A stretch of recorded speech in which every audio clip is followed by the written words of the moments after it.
Kanyang bibi sa taglay niyang kulit, tsak ika'y mapapaibig. Ang bibi mo at ang bibi ko. I love you! Love you, pare.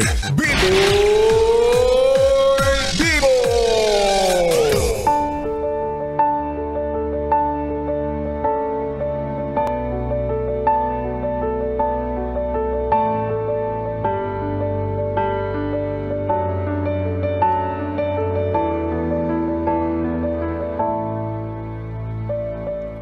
Bibi, ako'y nagbabalik, DJ B-Boy Bibo para sa ating Bibi Time tungkol sa usaping pag-move on. Move on. Sa iba, nako, parang ang dali-daling sabihin na move on na yes, pre. Hayaan mo na yun, kalimutan mo na yun.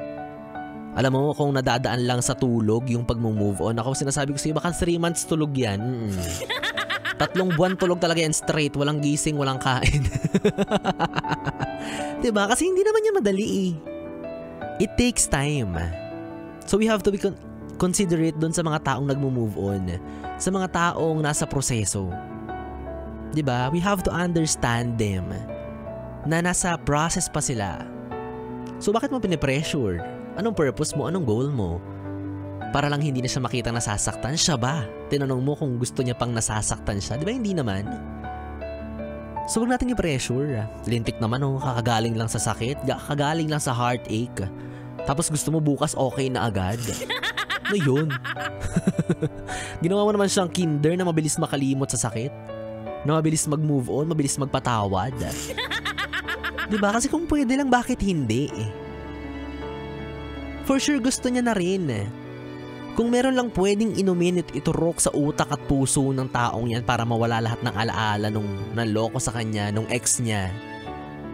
Diba? Plus yung sakit na nararanasan niya, bakit hindi? Why not? Saan yung pinakamalapit na drugstore, bibilihin natin yan. Tulungan natin siya, diba? Kaso hindi sa ganung paraan yun eh. Hindi yun overnight process. Diba? Kaya dadaan at dadaan talaga yan sa proseso. Regardless kung matagalan, okay lang yun. Wala ka nang pakialam dun. Diba? Regardless kung abutin ng 1 taon, 1 taon at kalahati. Kung hindi pa siya okay, hindi pa siya okay. So wag niyo i-compare yung ako nga eh, nung nakipag-break sa akin yung ex ko, 1 month lang okay na ako. Ikaw yun eh. Marami kang reserba eh. Kaya ikaw yan, mabilis ka talaga makaka-move on. At wag nyo rin i-compare yung taong yun sa ex niya. Nasasabihin nyo sa kanya, yung ex mo nga, okay na eh. Dapat ikaw rin. Ay, hindi ganun yun, hotdog ka. Diba? Malamang siya yung nagloko. Malamang siya yung nakipaghiwalay. Kaya magiging okay talaga agad yan. Pero in reality, nangyayari talaga yan, diba? Para sa'yo na patuloy na nasasaktan, na patuloy na dinadamdam yung sakit na naranasan mo. Parang at the back of your mind mapapaisip ka, bakit siya parang okay na? Samantalang ikaw patuloy na nagdudusa. Bakit siya nakahanap agad ng iba? Samantalang ikaw, siya pa rin yung laging nasa isip mo. Hoping ka pa rin na maging kayo ulit. Alam mo, Bibi, ganun talaga ang buhay, di ba? Hindi tayo laging panalo. Mga magaganda at pogi nga, niloloko eh. Ikaw pa kaya? O hindi, maganda or pogi ka rin naman. Ikaw naman. Self-pity ka na naman dyan. Alam mo, Bibi, ang mapapaya ko lang sa'yo, pag nakita mo siyang may kasama ng iba, isipin mo na lang, pinapasyal niya yung aso niya. Mahilig ka pala sa pet, no?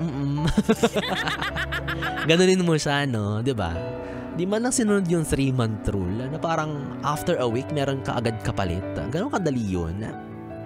Well, for them, baka ganon talaga sila magmahal, diba? Hindi sineseryoso masyado. Pero ikaw, na sobrang loyal, grabe magmahal, binibigay mo lahat. Kaya nung nawala siya sa buhay mo, ganun na lang din yung sakit na naranasan mo.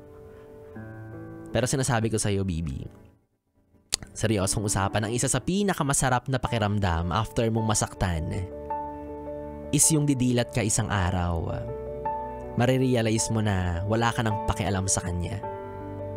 may isip mong lilipas yung isang araw na hindi mo siya naaalala. Di ba ang satisfying nun? Na para bang, uy, pansin ko lang ha, parang kahapon di ko siya naalala.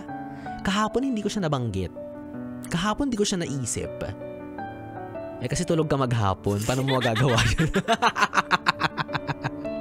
Hindi, joke lang. Diba? Ang sarap lang isipin na kaya mo nang balikan yung mga pinupuntahan nyo noon nang hindi siya kasama. Kaya mo nang kainin yung mga paborito nyong dalawa, diba? Na hindi ka nawawala ng gana. Kaya mo nang unti-unting burahin lahat ng memories niya sa phone mo nang hindi ka nang hihinayang sa mga alaala. Diba? Yun yung sobrang sarap. Sobrang satisfying. One of the signs na you're healing. Diba? Na nagmo-move on ka kahit papaano. Unti-unti pero nagmo-move on ka. Kaya baby, just continue the process. Okay lang maging bitter paminsan-minsan. Mairita ka sa lahat na nakikita mo magjowa. Diba? I-bash mo lahat ng kinikilig. Tawanan mo lahat ng kagaya mong nasaktan. Basta hintayin mo lang. Promise, tignan mo, lalandi ka rin ulit after. At least, di ba, habang naghihintay ka magka-jowa ulit, para kang cactus, nabubuhay ka kahit walang dilig. Basta baby, just keep moving. Oo. Pagtuloy mo lang ang buhay, ganyan talaga. Iiyak ngayon, lalandi ulit paglaon. Diba? Kung gusto mo, sabay na tayo mag-move on eh.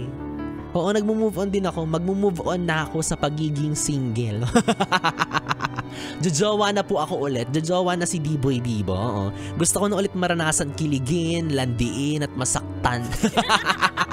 Okay, charot lang. Well, moving on. 3 oras na bibi tayo mga ating pinagsamahan. Nakasama mo ang bibi mo sa radyo, DJ B-Boy Bibo, ang DJ na single, ready to mingle, basta walang label. Tuloy-tuloy ang ating kwentuhan at harutan bukas sa parehong oras. Dito pa rin at dito ka lang sa istasyong number 1 sa kalokohan ng 101.1 Yes FM. Good night, baby. Mwah, mwah. Sleep well.